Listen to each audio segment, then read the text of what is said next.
Hello students, মজুৰি তোমালোক সকলোকে স্বাগতম জনাইছো ইউটিউব চেনেল জ্ঞানজ্যোতি আসামলে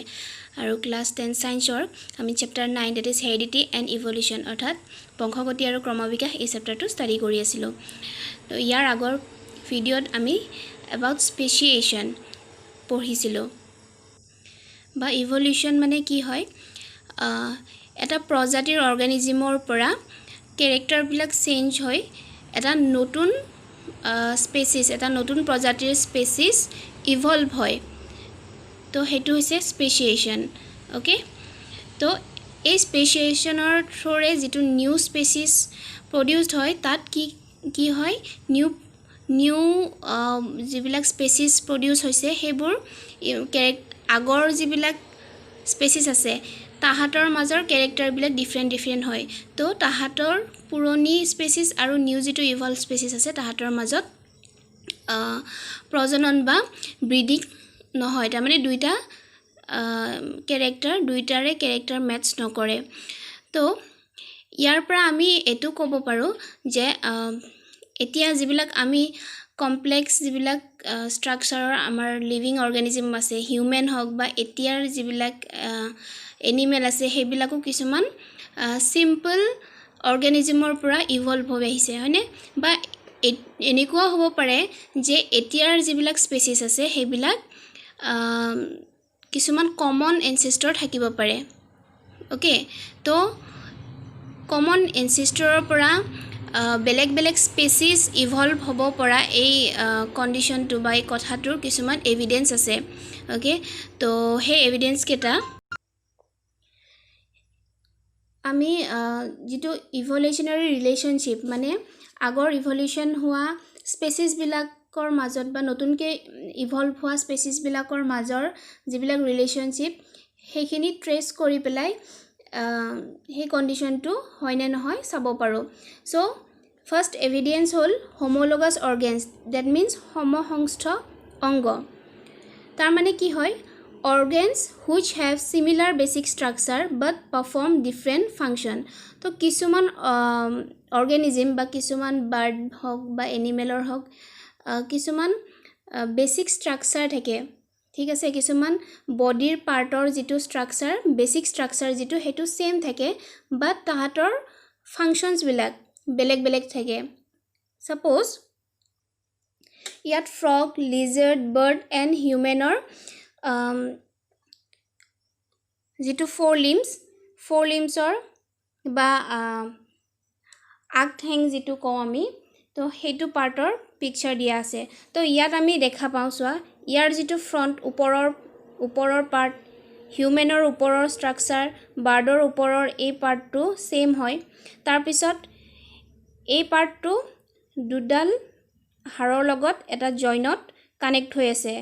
বাৰ্ডৰ ক্ষেত্ৰটো সেম এই ওপৰৰ হাড়ডাল দুডাল বন্ডৰ লগত ইয়াতে জইন হৈ আছে হয়নে ইয়াটো সেম তাৰ পিছত এটো জইনৰ পৰা আমি ক্লাষ্টাৰ অফ বন্ডৰ এটা হাড়ৰ এটা ক্লাষ্টাৰ ফৰ্ম কি হৈছে জইন হৈ আছে হয়নে দ্যাট মিন্স ইহতৰ কি হয় বেসিক স্ট্ৰাকচাৰটো সেম হয় বাট হিউম্যানৰ এখন হাত হয় হাতৰ কাম আৰু বাৰ্ডৰ এখন পাখিৰ যেটো স্ট্ৰাকচাৰ হয় আৰু লিজাৰ্ডৰ এটো আগঠেঙৰ স্ট্ৰাকচাৰটো তো ইহতৰ বেসিক স্ট্ৰাকচাৰটো সেম হয় কিন্তু ইহতৰ যিখিনি ফাংশনখিনি বেলেগ হয় হয়নে নহয় বাৰ্ডে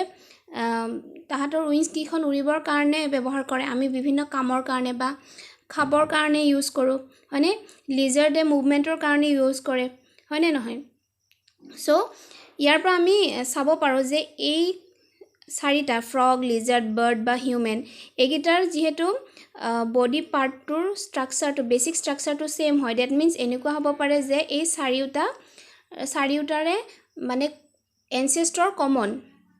হে এটা কমন এনসেস্টৰৰ পৰাই মানে ইভলভ হৈ এই চাৰিটা ক্যাৰেক্টাৰৰ নতুন স্পেচিছ ফৰ্ম হৈছে ওকে নেক্সট আহিল এনালগাছ অৰ্গানছ হেতু হল সমবৃত্তিক অংগ সমবৃত্তিক বা এনালগাছ তাৰ মানে তাহাঁতৰ পাৰফৰ্মেন্সবিলাক তাহাঁতৰ ফাংচনছবিলাক সেম হয় বাট বেসিক স্ট্ৰাকচাৰটো বেলেগ বেলেগ হয় organs which perform same function but have different basic structure কিছুমান অৰ্গেনিজমৰ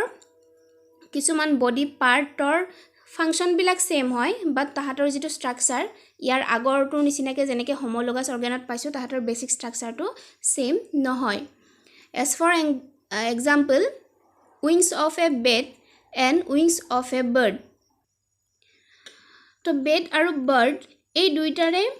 পাখি কিখন wings কিখন উৰিবৰ কাৰণে ব্যৱহাৰ কৰে হয়নে বাট ইহতৰ যেটো বেসিক স্ট্ৰাকচাৰ বেলেগ বেলেগ থাকে হয়নে ইয়াত চোৱাচোন এই পাৰ্টটোৰ যেটো ক্লাস্টাৰ ফৰ্মৰ বন্ডৰ যেটো আছে ক্লাস্টাৰ যেটো আছে বন্ডৰ আৰু ইহতৰ এই দুটা ডিফাৰেন্ট প্লাস বেটৰ যি এই আঙুলিৰ নিচিনা স্ট্ৰাকচাৰ বিলাক স্কিনৰ সহায়ত এবিলাক এটাচ হৈ থাকে বাট বাৰ্ডৰ কি থাকে বাৰ্ডৰ ক্ষেত্ৰত পাখি থাকে সো বেট আৰু বাৰ্ডৰ যি আমি উইংস লৈছো তো তাহাঁতৰ ফাংচন সেম পাইছো বাট তাহাঁতৰ বেসিক স্ট্ৰাকচাৰ বেলেগ বেলেগ ঠিক আছে তো ইহতৰ পৰা যদিও ইহতৰ স্ট্ৰাকচাৰটো বেলেগ বাট দেখাত সেম হয় উইংস হয় দুইটাও আৰু সেম ফাংচনৰ কাৰণে দুইটা ইউজ কৰা হয় so thus presence of analogous organs provide evidence for evolution তো যি সমবৃত্তিক অংগ আছে সমবৃত্তি অংগ থাকা এই অৰ্গানিজমছ বিলাকেও ইভলিউশনৰ এভিডেন্স হ'ব পাৰে ওকে নাও ফসিলস means জীৱাশ্ম বিলাক কি হয় কিছুমান dead bodies from plants and animals animal বা plant বিলাক যেতিয়া মৰি যায় হেবিলাক কি হয় ডেড বডিজ বিলাক ডিকম্পোজ হৈ পেলাই সইলৰ লগত মিক্স হৈ যায় কিন্তু sometimes in some conditions some dead bodies of plants or animals from past time আগৰ কিছুমান সময়ৰ কিছুমান কন্ডিশনত ডেড বডিজ বিলাক কি হয় which are not completely decomposed কিছুমান ডেড বডিজ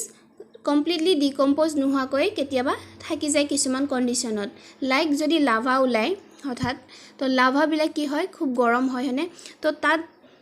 এই ডেড বডিজ বিলাক যেতিয়া হুমাই যায় তাত দেন হেখিনি যেতিয়া ঠাণ্ডা হৈ যায় তাৰ টেম্পাৰেচাৰটো কমি গলে হেতু এটা হাৰ্ড শেপ ফৰ্ম কৰে তো তাৰ মাজত এই ডেড বডিজ বিলাক ডিকম্পোজ নোহাকে থাকি যায় ওকে তো আফটাৰ মেনি ইয়াৰ্স এই ডেড বডিজ বিলাক as a fossils হিচাপে থাকি যায় মানে এই ডেড বডিজ বিলাকে হৈছে ফসিলস বা জীৱাশ্ম ওকে তো এই জীৱাশ্ম বা ফসিলস বিলাকৰ পৰা আফটাৰ মেনি ইয়াৰ্স তেনেকৈ যেহেতু থাকি যায় তো তাৰ পৰা কেনেকুৱা স্ট্ৰাকচাৰৰ এনিমেল বা অৰ্গানিজম আছিলে হেতু চাব পাৰি প্লাস সেই অৰ্গানিজমটো যেটো আমি ডেড বডিজ পাইছো ফসিলৰ পৰা হেতু কিমান বছৰ পুৰণি ওকে হেতু চেক কৰিব পাৰি as for example আমাৰ ডাইনাছৰটো আমি দেখা নাই বাট ডাইনাছৰৰ ফসিলছৰ পৰা এটো জানিব পাৰা গৈছে যে তাহাঁতৰ বডি স্ট্ৰাকচাৰটো কেনেকুৱা আছিল বা তাহাঁত কিমান বছৰ পুৰণি আছিল clear so this is also an evidence for evolution clear